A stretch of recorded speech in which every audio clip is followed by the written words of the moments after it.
শুনতে পাচ্ছ আশা, বাড়ির বাবা যাবো না। হ্যাঁ সাগর, আমি আমার আদর্শে অটল। দাড়িপাল্লা প্রতীকই আমার পছন্দ। দেখেছো আশা, 2026-এর এই নির্বাচনে জোয়ার কোন দিকে? চারদিকে শুধু ধানের শীষের জয় জয়কার। এবার পরিবর্তন আসবেই। পরিবর্তন তো আসবেই সাগর, তবে সেটা ধানের শীষ দিয়ে নয়। মানুষ এবার বাড়িপাল্লাকেই বেছে নেবে। তুমি না একদম সেকেলে রয়ে গেলে।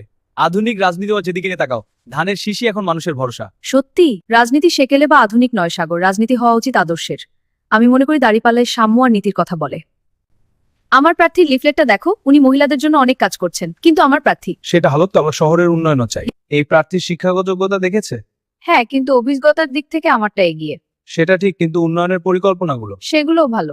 আচ্ছা আশা, আমরা কি এই ভোট নিয়ে ঝগড়া করে খাবার টেবিল তিতে করে ফেলবো? আমি তো কিছু বলিনি, তুমিই শুরু করো। ঠিক আছে, হ্যাঁ চলো খাই। আশা, তাহলে এটা ঝগড়া?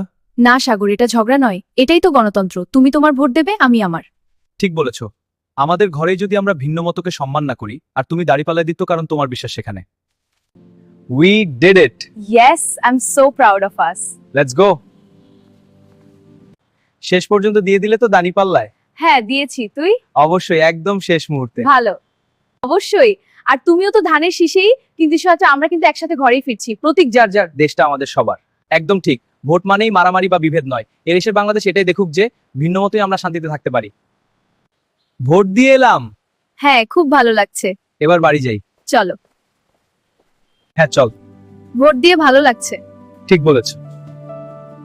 বন্ধুরা সবাই ভোট কেন্দ্রে যাবেন, শান্তির মতো ভোট দিবেন। আমাদের সাবস্ক্রাইব, কমেন্ট, লাইক করে সহযোগিতা করবেন।